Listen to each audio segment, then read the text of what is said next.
Hello everyone, welcome to my channel. आज हम लोग किंगडम प्रोटेस्टा के बारे में पढ़ने वाले हैं। और ये जो टॉपिक है प्रोटेस्टा, ये हमारे 11th क्लास की एनसीईआरटी में बायोलॉजी में chapter 2 that is biological classification उसके अंदर है। तो इसके अंदर 5 किंगडम क्लासिफिकेशन थी। फर्स्ट किंगडम था मोनेरा, जो हम पढ़ चुके हैं। मोनेरा हम लोग पढ़ चुके हैं। अब हम सेकंड किंगडम पढ़ने वाले हैं which is protista. Okay, so let's start. So जैसा हमको पता है कि प्रोटेस्टा के अंदर सिंगल सेल ऑर्गेनिज्म है। सिंगल सेल में भी जो यूकैरियोटिक है, सिंगल सेल प्रोकैरियोटिक मोनेरा के अंदर गए थे एंड सिंगल सेल यूकैरियोटिक जो है ये हमारे प्रोटेस्टा के अंदर आ गए हैं। अभी यहाँ पे क्या है, हमको इस टॉपिक के अंदर बहुत सारी चीज़ें याद करनी है। इसके अंदर थोड़ा इतना इतना हमारा कोई कॉन्सेप्ट नहीं है, यहाँ पे मोस्टली याद करने की चीज़ें हैं। तो बेसिकली हम लोग रिवीजन देखते हैं कि एनसीईआरटी में क्या क्या चीज़ें लिखी गई हैं। तो प्रोटेस्टा की क्या है, बाउंड्रीज डिफाइन नहीं है। हम लोग ये नहीं बोल सकते कि इसके अंदर अगर कोई स्पेसिफिक नहीं बोला है कि ये चीज़ें हैं, अगर होंगी तो प्रोटेस्टा के अंदर आ गया। थोड़ा सा ब्लर है जो इसकी बाउंड्रीज हैं। और इसके अंदर जो बुक में दिए गए हैं हम लोग वो पढ़ने वाले। अलग अलग बायोलॉजिस्ट जो है वो अलग अलग तरीके से प्रोटेस्टा को मानते हैं कि उसके अंदर क्या क्या ऑर्गेनिजम्स आएंगे। जो ऑर्गेनिज्म हमारे एनसीईआरटी के अंदर दिए गए हैं they are chrysophytes, dinoflagellates, euglenoids, slime molds and protozoans. So there are 5 organism जो यहाँ पे इंक्लूड किए गए हैं। सबसे पहला है chrysophytes, second is dinoflagellates, third is euglenoids, fourth is slime molds and fifth is protozoans. और हम अभी इन्हीं के बारे में पढ़ने वाले हैं। नेक्स्ट थिंग इज, ये जो मोस्टली प्रोटेस्टा आते हैं ये एक्वेटिक है, मतलब ये पानी में मिलेंगे हमको। और ये यूकैरियोटिक हैं, जो हमने बोली थी अगर यूकैरियोटिक होंगे तो ऑब्वियसली वेल डिफाइंड न्यूक्लियस होगा, है ना, और वेल डिफाइंड ऑर्गेनेलीज होंगी। इनमें से क्या होता है, कुछ के पास फ्लैजिला भी होता है। फ्लैजिला क्या होता है, इससे स्ट्रक्चर होता है जो मूवमेंट में मदद करता है, उसको हम लोग फ्लैजिला बोल देते हैं। और सीलिया भी हो सकते हैं। सीलिया क्या छोटे छोटे जो होते हैं वो छोटे छोटे हेयर लाइक स्ट्रक्चर, उनको हम लोगों ने सीलिया बोल दिया। और अगर कोई बड़ा हेयर लाइक स्ट्रक्चर है तो दैट इज़ फ्लैजिला। ओके, सो यहाँ पे याद है कुछ के पास फ्लैजिला है, कुछ के पास सीलिया है। और ये जो इनकी रिप्रोडक्शन है ये सेक्सुअली भी है और एसेक्सुअली भी है। सेक्सुअल रिप्रोडक्शन भी है, एसेक्सुअल रिप्रोडक्शन भी है, जिसके अंदर सेल फ्यूजन भी आता है और जाइगोट फॉर्मेशन भी आता है। ठीक है, ये इसके प्रोसेस हैं सेक्सुअल और एसेक्सुअल रिप्रोडक्शन का। अभी जो फर्स्ट कैटेगरी इसके अंदर आती है दैट इज़ क्राइसियोफाइट्स, हम लोग उसके बारे में पढ़ते हैं। आपने बोला कि इसके अंदर 5 कैटेगरीज आ रही थी and the first one is chrysophytes. Okay, तो इसके अंदर क्या होते हैं, द मोस्ट इम्पॉर्टेंट थिंग इसके अंदर डायटम्स आते हैं और गोल्डन एल्गी आती है। गोल्डन एल्गी का जो दूसरा नाम है दैट इज़ डेस्मिड्स। एक डायटम्स आते हैं, एक गोल्डन एल्गी आती है एंड गोल्डन एल्गी को हम लोग डेस्मिड्स भी बोलते हैं। फ्रेश वाटर एंड मरीन दोनों में मिल रहे हैं, ये मरीन प्लस फ्रेश वाटर दोनों में मिल रहे हैं। ओके, और ये फ्लोटिंग है, पैसिवली फ्लोट करते हैं। एक्टिव मोबिलाइजेशन का मतलब कि जहाँ पे इनको जाना है वहाँ पे जा रहे हैं ये। बट अगर मान लो कि करंट यहाँ का बह रहा है और वो इसी डायरेक्शन में चलने लग गए दैट इज़ पैसिव, कि जहाँ पे पानी बह रहा था उसी डायरेक्शन में चल रहे हैं। एक्टिव के अंदर में भी वो उसके अगेंस्ट भी चल रहे हो, मतलब खुद की विल है। पैसिव के अंदर जो वाटर करंट जा रहा था उस डायरेक्शन में चल रहे हैं। अभी हमने बोला था कि ये माइक्रोस्कोपिक हैं। अब सिंगल सेल ऑर्गेनिज्म होंगे तो माइक्रोस्कोपिक तो होंगे ही, तो माइक्रोस्कोपिक है और ये पैसिवली फ्लोट करते हैं। और जो पैसिवली फ्लोटिंग ऑर्गेनिज्म होते हैं हम उनको प्लैंकटन बोलते हैं। तो क्राइसियोफाइट्स के अंदर मोस्टली ये प्लैंकटन होते हैं, मतलब पैसिवली फ्लोट कर रहे होते हैं। और उसके अंदर जो मेन ऑर्गेनिज्म है they are diatoms and golden algae. Next is and most of them are photosynthetic. Photosynthetic मतलब कि वो सनलाइट से अपना खाना बनाते हैं। अभी डायटम्स के अंदर क्या होता है, डायटम्स के अंदर जो सेल वॉल होती है वो दो ओवरलैपिंग शेल की बनी होती है। जो सेल वॉल है वो दो ओवरलैपिंग शेल की बनी होती है, और इनकी यहाँ पे क्या होता है, सीलिया भी प्रेजेंट होते हैं। यहाँ पे क्या होता है, सीलिया भी प्रेजेंट होते हैं, और इतनी हार्ड होती है कि हम इसको इनडिस्ट्रक्टेबल बोलते हैं। ये जो होती है ये इनडिस्ट्रक्टेबल होती है, मतलब हम इसको तोड़ नहीं सकते हैं, हम इसको ब्रेक नहीं कर सकते, ठीक है। तो क्योंकि हम इसको ब्रेक नहीं कर सकते तो क्या करती है, ये लार्ज अमाउंट ऑफ डिपॉजिट छोड़ जाती है। Large amount of cell wall deposit जो है जहाँ पे रहते हैं इनके हैबिटेट के अंदर, ये छोड़ जाते हैं, और वो डिपॉजिट एक्यूमुलेट करते हैं, वो डिपॉजिट इकट्ठे होते रहते हैं ओवर बिलियंस ऑफ ईयर, और वो डायएटोमस अर्थ बना देते हैं। मतलब ऐसा अर्थ का सरफेस जो डायएटम से बना होता है, दैट इज़ डायएटोमस अर्थ। क्योंकि इंडिस्ट्रक्टेबल था इसीलिए वो डायएटोमस अर्थ जो है वो बन गई है। अब जो डायएटोमस अर्थ बनी है, ये इसके यूजेस हैं, मल्टीपल यूजेस हैं उसके। इसको हम पॉलिशिंग में यूज़ करते हैं, इसको हम फिल्ट्रेशन में यूज़ करते हैं। फिल्ट्रेशन किसकी, ऑयल्स की एंड सिरप्स की। और द मेन इंपॉर्टेंट थिंग इसके वो चीफ प्रोड्यूसर्स हैं ओशन के अंदर। ये क्वेश्चन भी आता है कि चीफ प्रोड्यूसर्स ओशन के क्या हैं, दे आर डायटम्स। प्रोड्यूसर्स क्या मतलब है, हमने पढ़ा था ना कि प्रोड्यूसर्स होते हैं जो खाना बनाते हैं, प्रोड्यूसर्स से कंज्यूमर्स होते हैं जो खाना लेते हैं। में प्राइमरी कंज्यूमर थे, सेकेंडरी कंज्यूमर थे, टर्शरी कंज्यूमर थे। हम लोगों ने फूड चेन पढ़ी थी, तो उसके अंदर जो हम लोग प्रोड्यूसर्स एंड कंज्यूमर्स की बात कर रहे थे, ये वो वाले प्रोड्यूसर्स की बात की गई है। ये प्राइमरी प्रोड्यूसर है, मतलब जो हमारा ओशन है उसके अंदर जो मेन ऑर्गेनिज्म जो खाना प्रोवाइड कर रहे हैं वो होते हैं हमारे क्राइसियोफाइट्स, ओके, बिकॉज ये फोटोसिंथेटिक है। एंड अब ये जो लैंड है वहाँ पे तो हमको प्लांट्स प्रोवाइड कर देते हैं ना, बट ओशन के अंदर जो मेन प्रोवाइड कर रहे हैं वो हैं क्राइसियोफाइट्स। सेकेंड ऑर्गेनिज्म जो है वो है डाइनोफ्लैजेलेट्स। डाइनोफ्लैजेलेट्स नाम से पता लगा टू फ्लैजुला, डाई का मतलब होता है टू, डाई का मतलब होता है टू, फ्लैजुलेट्स का मतलब फ्लैजुला, ठीक है। तो इसके पास इंपॉर्टेंट कैरेक्टरिस्टिक क्या है कि यहाँ पे दो फ्लैजुला होते हैं, ओके। पहले हम लोग पढ़ते हैं, ये मरीन होते हैं। ऊपर हमने पढ़ा था कि वो मरीन भी होते हैं एंड फ्रेश वाटर भी होते हैं, है ना। पर ये वाले सिर्फ मरीन होते हैं, मतलब ये सिर्फ ओशन के अंदर मिलेंगे, रिवर्स एंड ऑल के अंदर नहीं मिलेंगे, खारे पानी में ही मिलेंगे ये लोग, ठीक है। ये भी फोटोसिंथेटिक है, ये भी फोटोसिंथेटिक है। अब ये ना अलग अलग कलर के दिख सकते हैं, ये अलग अलग कलर के दिख सकते हैं, जैसे कि रेड भी है, yellow, green, brown and blue. ये डिपेंड किस पे करता है, डिपेंड करता है कि कौन सा पिगमेंट इनके अंदर प्रेजेंट है। जो पिगमेंट होगा, हम ये तो हमको पता ही है कि पिगमेंट जो है वही कलर देते हैं, तो जो पिगमेंट होगा उसी का कलर मिलेगा। तो डिपेंड करता है कि पिगमेंट कौन सा है, उसके हिसाब से इनकी अपीयरेंस होती है, उसके हिसाब से इनका कलर होता है। Next the main important thing is के सेल वॉल। इनकी जो सेल वॉल होती है वो स्टिफ सेलुलोज की प्लेट्स होती हैं। सेलुलोज की प्लेट्स जो हैं उनसे जो होता है इनकी सेल वॉल बनती है, ओके एवरीवन। तो हम अब आगे बढ़ते हैं। हमने बोला कि स्टिफ सेलुलोज की प्लेट्स होती हैं, ठीक है, उनसे इनकी सेल वॉल बनी होती है। सेकेंड थिंग इज़ इनके पास दो टाइप के फ्लैजुला होते हैं, एक तो होता है लॉन्गिट्यूडनल, एक होता है ट्रांसवर्सल, ठीक है। यहाँ पे दो टाइप ऑफ फ्लैजुला होते हैं, एक होता है लॉन्गिट्यूडनल, दूसरा होता है ट्रांसवर्सल, ओके। और the main important thing is कि इनके अंदर डाइनोफ्लैजेलेट्स आते हैं, ठीक है। इनके अंदर डाइनोफ्लैजेलेट्स आते हैं, रेड डाइनोफ्लैजेलेट्स। एंड रेड डाइनोफ्लैजेलेट्स का एग्जांपल जो है वो है गोनियोलेक्स, ओके।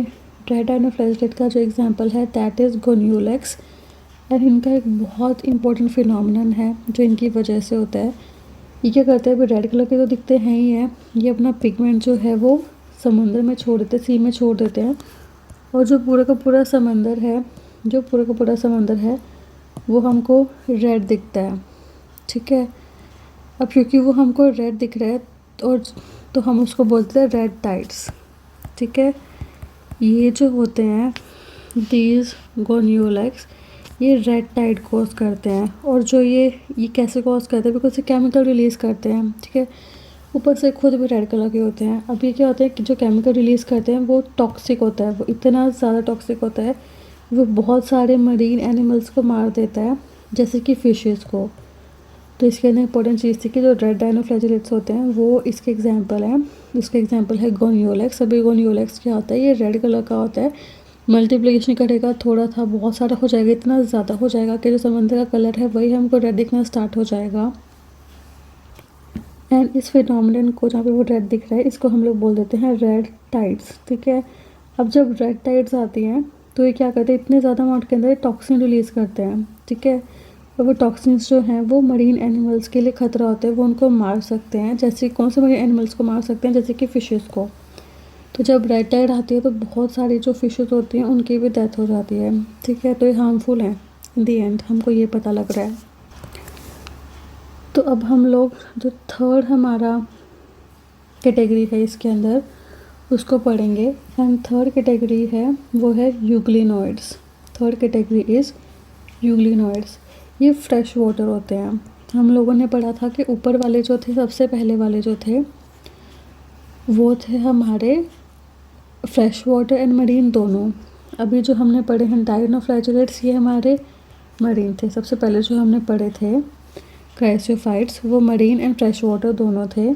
यहाँ पे जो हमने पढ़े डायनोफ्लैजेलेट्स, ये मरीन थे। जो यूग्लिनॉइड्स हैं ये हमारे फ्रेश वाटर होते हैं। फ्रेश वाटर होते हैं, बट ये जो खड़ा हुआ पानी होता है, स्टैगनेंट वाटर जो होते हैं, हमको वहाँ पे दिखते हैं। अनदर थिंग इज़ कि इनके पास सेल वॉल नहीं होती है। They do not have a cell wall. Instead of cell wall इनके पास क्या होता है, इनके पास एक प्रोटीन रिच लेयर होती है जिसे हम लोग पेलिकल बोलते हैं। सेल वॉल की जगह पे इनके ऊपर एक प्रोटीन रिच लेयर होती है जिसको हम लोग पेलिकल बोलते हैं। अभी क्या होता है, बिकॉज सेल वॉल नहीं है तो इनकी जो बॉडी है वो फ्लेक्सिबल होती है, ठीक है। सेल वॉल एक रिजिडिटी प्रोवाइड करती है, सेल वॉल नहीं है तो ये इनकी बॉडी जो होती है वो फ्लेक्सिबल होगी। ऑल्सो इनके पास दो टाइप के फ्लैचुला होते हैं। They have two flagella. इनके पास क्या होता है, दो फ्लैचुला होते हैं, एक शॉर्ट वाला एक लॉन्ग वाला, ठीक है। दो फ्लैचुला होते हैं, जैसे कि यहाँ पे एग्जांपल दी, ये यूग्लिना का स्ट्रक्चर बना होता है, बना हुआ है। यहाँ पे एक ये फ्लैचुला है जो छोटा है और एक ये फ्लैचुला है जो बड़ा है। तो यहाँ पे टू फ्लैचुला हो गए, एक स्मॉल वाला एक लॉन्ग वाला, ठीक है। और क्या होता है कि फोटोसिंथेटिक होते हैं, मतलब अपना खाना खुद बनाते हैं हम, ठीक है। फोटोसिंथेटिक होते हैं, अपना खाना खुद बनाते हैं, सनलाइट से बनाते हैं, है ना। बट अगर हमारी जो सनलाइट है वो कम हो जाती है, अगर सनलाइट की डेप्रिवेशन हो जाती है तो ये हेटेरोट्रॉप्स के अंदर कन्वर्ट हो जाते हैं। तो ये और ऑर्गेनिजम्स को खा के वहाँ से अपना खाना लेते हैं। अगर सनलाइट है तो खाना खुद बना लेंगे, अगर सनलाइट नहीं है, सनलाइट की कमी हो रखी है, तो ये हेटेरोट्रॉप्स के अंदर कन्वर्ट हो जाते हैं। ये तो हमको पता ही है कि इसलिए हम इनको कनेक्टिंग लिंक बोलते हैं यूग्लिना को, between plants and animals. Okay, आगे बढ़ते हैं, जो यहाँ पे नहीं लिखा है वैसे। अब जो पिगमेंट्स होते हैं इनके अंदर यूग्लिनॉइड्स के, वो आइडेंटिकल होते हैं, वो सेम होते हैं टू दी हायर प्लांट्स। जो हमारे प्लांट्स के अंदर, वो भी बड़े प्लांट्स के अंदर जो पिगमेंट्स मिलते हैं वही पिगमेंट हमको यहाँ पे मिलते हैं, यूग्लिनॉइड्स के अंदर मिलते हैं। और यूग्लिनॉइड्स का एग्जांपल है यूग्लिना, और ये जो स्ट्रक्चर है ये यूग्लिना का ही बना हुआ है, ठीक है। और इससे ऊपर जो ये स्ट्रक्चर था ये डायनोफ्लैजेलेट्स का बना हुआ है। ओके, अब हम लोग नेक्स्ट पढ़ते हैं फोर्थ कैटेगरी। फोर्थ कैटेगरी है स्लाइम मोल्ड्स। स्लाइम मोल्ड्स जो होते हैं ये सेप्रोफिटिक होते हैं। सेप्रोफिटिक मतलब जो अपने डेड जो ऑर्गेनिज्म होते हैं उनसे खाना लेते हैं, उनको हम सेप्रोफिटिक बोलते हैं। ये सेप्रोफिटिक होते हैं, प्रोटेस्टा हैं, प्रोटेस्टा की हम पढ़ रहे हैं। तो सेप्रोफिटिक प्रोटेस्ट होते हैं, ये क्या करते हैं कि जो डिकेइंग मतलब जो गल रहे हैं ट्विग्स एंड लीव्स, ट्विग्स मतलब छोटी छोटी टहनियों को बोलते हैं, लीव्स जो हैं उनके साथ साथ साथ साथ चलते रहते हैं ये, ठीक है। और फिर उन ट्विग्स वगैरह से ये अपना खाना जो है वो एंगल्फ करते हैं। एंगल्फ मतलब अपने अंदर ले लेते हैं, ठीक है। उस मालू के खाना था, ऐसे गए और फिर उस खाने को अपने अंदर ले लिया, ठीक है। फिर उसको डाइजेस्ट करेंगे, तो ये क्या होता है, इन्होंने क्या किया, एंगल्फ कर लिया उस खाने को पूरा का पूरा, यहाँ से ऐसे करके अपने अंदर ले लिया, अपने अंदर संभाल लिया उसको, ठीक है। This process is engulfing.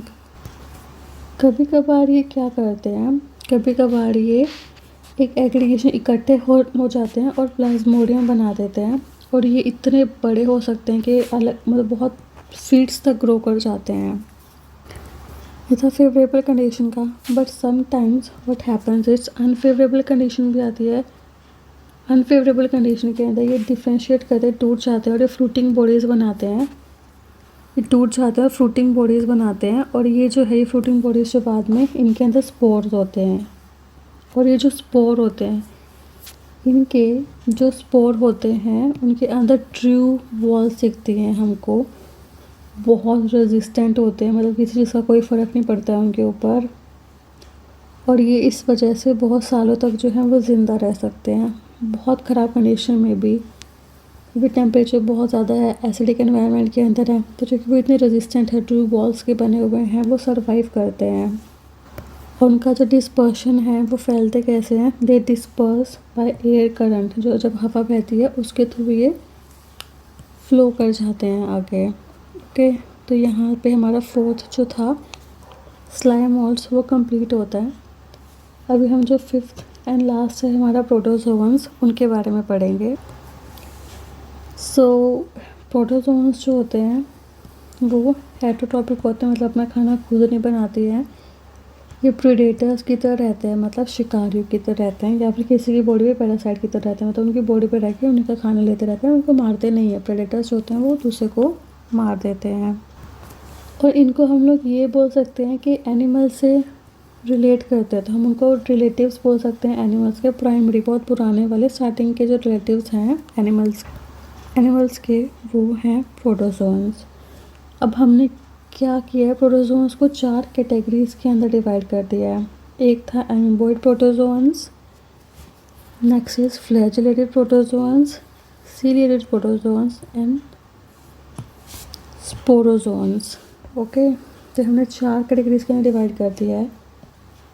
सबसे पहले हम लोग पढ़ेंगे एमीबॉइड प्रोटोजोअन्स। एमीबॉइड प्रोटोजोअन्स क्या होता है, फ्रेश वाटर हो, सी वाटर हो, या फिर गीली मिट्टी क्यों नहीं है वो वहाँ पे भी मिल जाएंगे, मतलब बहुत डाइवर्स हैं। अभी ये क्या करते हैं, इनके पास फॉल्स फीट होते हैं, जिन्हें हम लोग स्यूडोपोडिया भी बोलते हैं। They have false feet known as pseudopodia. और उसका सबसे प्रोमिनेंट एग्जाम्पल है एमीबा। एमीबा के पास स्यूडोपोडिया होता है, स्यूडो का मतलब ही फॉल्स होता है, जो स्यूडो वर्ड है उसका मतलब ही फॉल्स होता है, एंड पोडिया जो वर्ड है उसका मतलब होता है फुट। तो फॉल्स फीट इज़ स्यूडोपोडिया, और ये एमीबा का फीचर होता है। अब जो हम ये पढ़ रहे थे एमीबॉइड प्रोटोजोअन्स, हम लोग एमीबॉइड प्रोटोजोअन्स पढ़ रहे थे। ये जो होते हैं ये इनके जो मरीन फॉर्म्स, मतलब जो समंदर के अंदर रहते हैं, उनके ऊपर सिलिका के शेल्स प्रेजेंट होते हैं, ठीक है। सिलिका एक कंपाउंड है, उसके जो शेल्स होते हैं वो उनके सरफेस के ऊपर प्रेजेंट होते हैं। और इनमें से कुछ जैसे कि एंट एमीबा जो होता है पैरासाइट होता है, मतलब किसी के बॉडी के ऊपर रहता है वो। ये ना बेसिक याद करने वाली चीज़ें चल रही हैं, तो इनको हमको याद करना है, बार बार रिपीट करना है, फिर याद हो जाएगा। Next thing is flagellated protozoans. Flagellated के अंदर क्या होगा, फ्लैजिल आ जाएगा, जहाँ पे फ्लैजिलेटेड लिखा है तो मतलब फ्लैजिल आ गया। और ये फ्री लिविंग भी हो सकते हैं और किसी की बॉडी पे भी रह सकते हैं, पैरासिटिक फॉर्म में भी हो सकते हैं। और जो पैरासिटिक फॉर्म्स होंगी वो क्या करेंगी, वो डिज़ीज़ कॉज करेंगी। पैरासिटिक फॉर्म डिज़ीज़ कॉज करेंगी, जैसे कि स्लीपिंग सिकनेस जो है, ये एक डिज़ीज़ है जो फ्लैजिलेटेड प्रोटोजोन कॉज करते हैं। इनका एग्जांपल है trypanosoma. Okay, next is ciliated protozoans. Ciliated protozoans के एग्जांपल हैं एक्वेटिक। सीलिएटेड प्रोटोजोन्स होते हैं वो एक्वेटिक होते हैं। एक्टिवली मूविंग, मतलब फ्लैजिल कुछ तो होगा, कुछ स्ट्रक्चर होगा, क्या है वो सीलिया है। एक्टिवली मूविंग मतलब अपनी मर्ज़ी से मूव कर रहे हैं, जहाँ पे मूव करना है। ये नहीं है कि पानी यहाँ पे बह रहा है तो ये भी उसके साथ यहाँ पे बहने लगेंगे, नहीं, ये उस वापस डायरेक्शन में भी आ सकते हैं बिकॉज ये एक्टिवली मूविंग है। और ये मूव कर क्यों पा रहे हैं, क्योंकि इनकी बॉडी के ऊपर थाउजेंड्स के अंदर फ्लैजिला सीलिया प्रेजेंट है। फ्लैजिला फ्लैजिलेटेड में होगा, सीलिया सीलिएटेड में होगा। 1000 ऑफ सीलिया जो हैं वो प्रेजेंट है इनकी बॉडी पे। इनके पास क्या होता है, ये भी थोड़ा सा अलग सा फीचर है, क्योंकि इनके पास ना कैविटी होती है जिसको हम लोग गलेट बोलते हैं। ये क्या करती है, ये बाहर खुलती है। ये कैविटी होती है जिसको हम लोग गलेट बोलते हैं, बाहर खुलती है और ये उनकी मूवमेंट के अंदर हेल्प करती है। किसकी मूवमेंट के अंदर, फूड की मूवमेंट के अंदर। मान लो कि यहाँ पे फूड पड़ा है, अभी सीलिया क्या करेंगे, यहाँ पे सीलिया प्रेजेंट है बॉडी पे, ये वाटर को पुश करेंगे, ये वाटर को पुश करेंगे अंदर वाली साइड और उससे जो खाना था ये भी अंदर पुश होना स्टार्ट हो जाएगा। तो ये कैविटी होती है जो गलत होती है, यहाँ पे पड़े हैं सीलिया। सीलिया क्या करेंगे, वो वाटर की मूवमेंट को कॉज करेंगे, कॉजेज दी वाटर लेडन, जिसकी वजह से स्टेरिंग कॉज हो रही है और जो फूड है वो गलत के अंदर पहुंच जाता है। और इसका एग्जांपल है सीलेटेड प्रोटोजोन्स का एग्जांपल है पैरामीशियम।